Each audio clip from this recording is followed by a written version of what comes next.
my friends. Welcome to God Focus this morning. The title of today's episode is Come and See a Man. Many things have been said about the woman at the well. Some have gone as far as to call her a prostitute. I do not see evidence of that in John chapter 4 where we find her story. Some have said that she was there in the middle of the day because the other women would not have anything to do with her. I don't see that in the story either, but it can be assumed because of their beliefs and customs of that day. Jesus always used simple everyday things to convey a deeper message of God's love and compassion.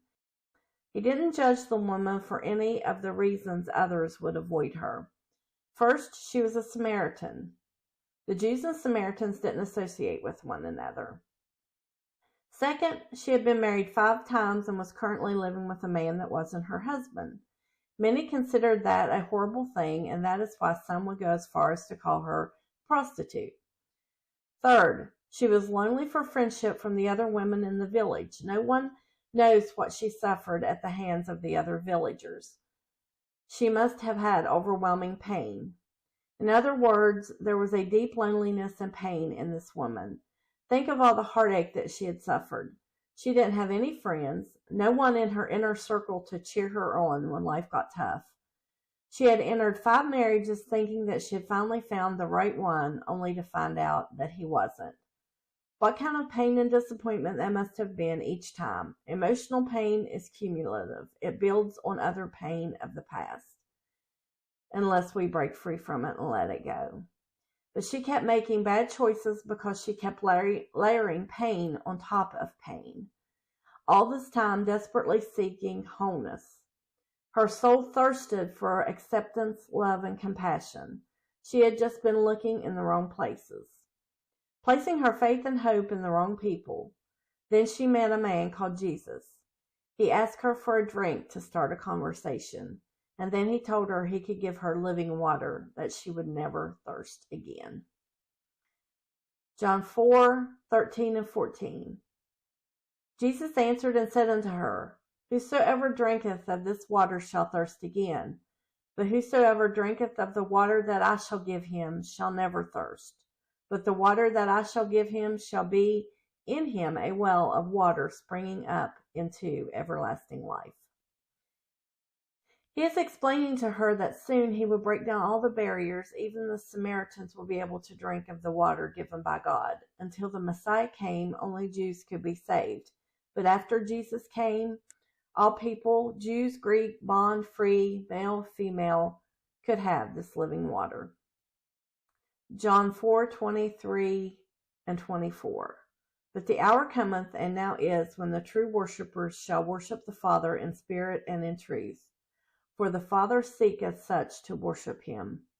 God is a spirit, and they that worship him must worship him in spirit and in truth. We receive that living water when we are born again.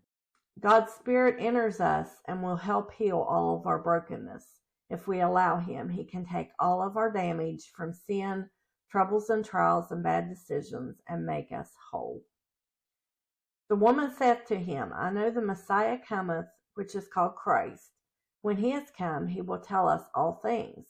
And Jesus saith unto her, I that speak unto thee am he.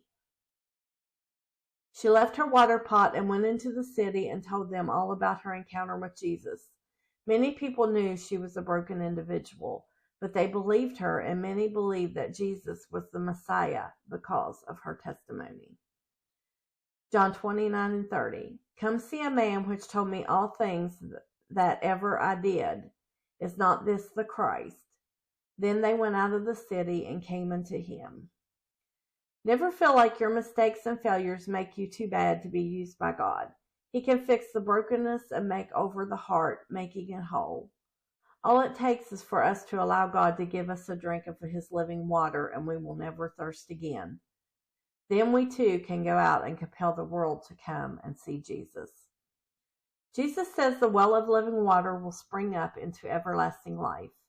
I know this to be true in my own life. Whenever something gets me down, I can focus on God, and suddenly the hope and strength I need comes springing up in me. I know that whatever I'm in need of, God will put it inside of me, whether it be joy, peace, strength, the determination to set right an injustice, the patience to just be still and know He is God. Whatever I face on this side of eternity, I know I do not face it alone.